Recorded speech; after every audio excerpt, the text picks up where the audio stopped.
How's it going, guys? I did some research on my vlog. I know this past year I haven't necessarily been good with updating this as much as I used to. But the last time that I previewed one of my teams going to the postseason and them advancing to the next round, you got to go back to March of last year when I talked about the Central Washington Wildcats, the basketball team. I unfortunately missed the Seattle Sounders playoff run due to technical difficulties, and yeah, and I missed the Seattle Storm for the same reason. But so here we go. We got the Seattle Seahawks defeating the Washington Redskins 24-14 in the wild card round. First playoff win on the road since 1983 when the Seahawks won against Dan Marino and the Miami Dolphins. And wow. I mean, I wasn't even alive in 1983. That's how long it's been. And there have been a lot of close games on the road for the Seattle Seahawks. I mean, who could forever forget the infamous "we want the ball and we're going to score" game? I believe that was 2003-2004 season. We had a close game in Chicago the year after we went to the Super Bowl. But then after that, for the most part, it's just been a drubbing if you think about it, because we got demolished in Chicago 2 years ago when we were 7-9, and then in 2007-2008 season when it was the last time we went to the playoffs under Coach Mike Holmgren, we got drilled in Green Bay, and even a neutral site in the postseason hasn't been nice to the Seahawks. When we went to the Super Bowl in Detroit, we lost to the Steelers. I'm not going to dissect Super Bowl 40. I'm sorry. For those of you saying it's the refs and Ben Roethlisberger and Jerome Bettis and all, cut it. I'm not going to talk about it. So this win is huge. Definitely makes a statement, and we took down arguably the one of, if not the second hottest team in the NFL. Seahawks, of course, being the hottest. Am I a little biased? Yes. But the Redskins did win 7 in a row going into the game. So, got to give credit. I do hope that RG3's knee heals. I'm a RG3 fan, Robert Griffin III. He's got, he's very mature for his age. He's very humble. And even though I know his knee was giving him troubles, he looked everything that I remember seeing from the Apple Cup, not the Apple Cup, the Alamo Bowl against the Washington Huskies. I know his play went downhill as the game progressed because of the knee, but at the end of the day, he was Robert Griffin III. Guy, he just couldn't run, but he could throw. Before I continue to break down this game and the Seahawks and this and that type of deal, there is one thing I'm a little disappointed in. And that is this. There was a pile of shoving, some fights on the field almost started, a lot of trash talking, and I understand the National Hockey League is about to end their lockout, but this is not hockey. This is football. You take a hit, you get up, you go to the huddle or the sideline, and you play the next play. All right? And I say that because I don't understand why there's this feud on the field with the Seahawks and Redskins. I don't get it. One plays in Washington, D.C. on one side of the country. The other one plays in Seattle, Washington on the other side of the country. We're not division rivals. We don't play each other every year. And the same thing happened last year, with, particularly, Leon Washington got into it. I understand that the Seahawks have this need to trash talk and get into other players' heads, and that's fine. I'm fine with that, but don't be throwing punches. I mean, play the game and leave it on the field, and when the play is happening, not I don't know, that just really disappointed me. As we talk more about the game, the more positive things about the game, now since that's out of my system. Seahawks were down 14-0 in the first quarter. The first quarter looked really scary. I mean, we'll talk about the overall stats, but the Redskins were definitely on pace to whip the Seahawks. I didn't give up on the Hawks. Let's just say I got a little concerned. But then after that, the Hawks just took over, scored 24 points. We got 3 Steven Hauschka field goals, one from 32, next another one from 29 yards and 22 yards. 2 touchdowns, one by Marshawn Lynch, a 27-yard run. It's a pass from, and then Russell Wilson. Oh, sorry, I misread the score sheet. But anyway, so Marshawn Lynch scores from 27 yards out, and also Michael Robinson got a touchdown. I believe it was his 6th of the year, a 4-yard pass from Russell Wilson. And what was very, very key, in my opinion, I think the turning point of the game was the possession after the Seahawks fumbled the ball at the Redskins 2. They were right there, they were pushing, they're ready to go, and then Marshawn Lynch fumbles the ball.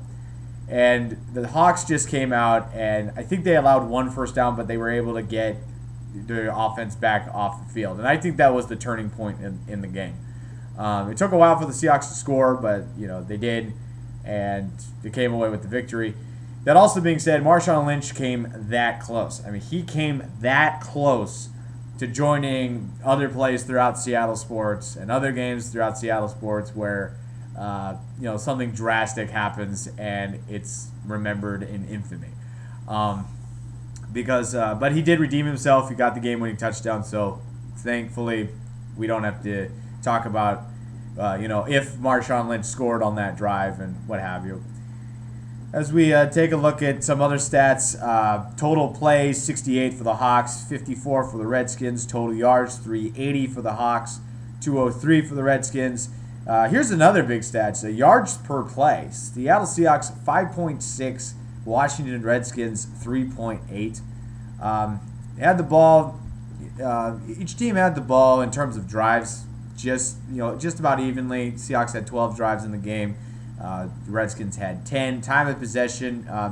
This was astonishing based on what happened in the first quarter. Because in the first quarter, I think the Redskins had the ball, I want to say, about 11 minutes of the first quarter because the Seahawks went 3 and out in their first couple of drives, or they only got 1 first down or what have you.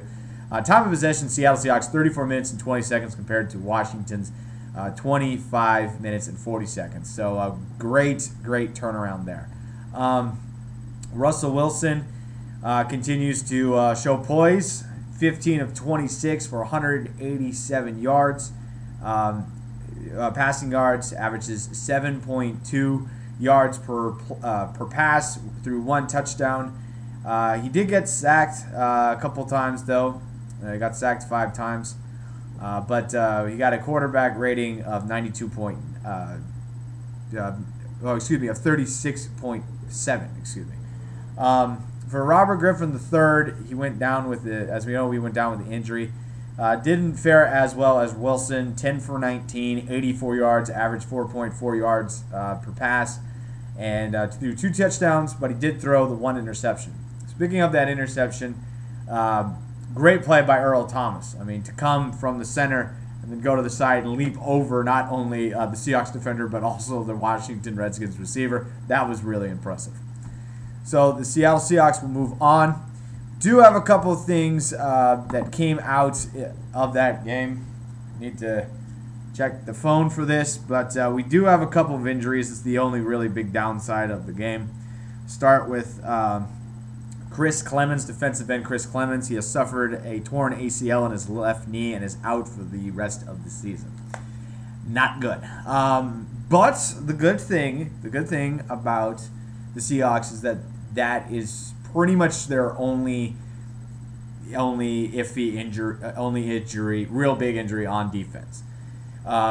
Steven Hauschka, their kicker, is also hurt. He was suffering with the ankle. That's going to be really interesting to see how that pans out throughout the week. Particularly if you're a kicker. He had an ankle problem, and I think he had a strained calf or something like that, or a cramp or what have you. The one good thing, though, is that the Seahawks, despite having these 2 injuries, they're going to go into Atlanta next week and play on turf. They're used to playing on turf. They're not going to have to deal with those crummy conditions in FedEx Field. I'm sorry. I I haven't seen that many poor conditions in terms of playing field. The one that tops all of them, I think it was 2007. It was the Dolphins and Steelers, and they played each other in Pittsburgh, and there were thunderstorms, and the field turf and the grass in the field was so bad to the point where if the kick returner let the ball bounce on the field before catching it, the ball would actually stick into the ground and it wouldn't bounce at all. I mean, so you just had this football sticking up from the ground. So I mean, it wasn't as bad as that, but they got to do something in terms of repairing that field. I understand the climate, and the conditions may not be the conditions may not be the best in terms of the weather, but I mean, hell, you saw you saw what happened to your quarterback. He gets his leg caught, and all of a sudden he blows his knee out. I mean, obviously he had the knee injury going into the game, but the turf didn't help him. So very happy that we're going to go into Atlanta, a place where we're not going to have to worry about the weather conditions. So Seahawks move on. It's a really nice time to be a Seahawk fan. I'll tell you that right now. So hopefully we can win another game. We got another game coming up. Again, I cannot think Super Bowl. I can't think Super Bowl just yet. Got to take it one game at a time. We're now in the league's top 8 teams, which is fantastic. We've got another task ahead of us. After this game, hopefully we can talk NFC Championship. So, again, Hawks win 24-14. Thanks very much for watching. I said Washington. I will have a preview for the Atlanta game as soon as possible. I'm going to do something a little different compared to my other previews. But I will have that up as soon as possible. So, again, thanks for watching, and we'll talk to you all later.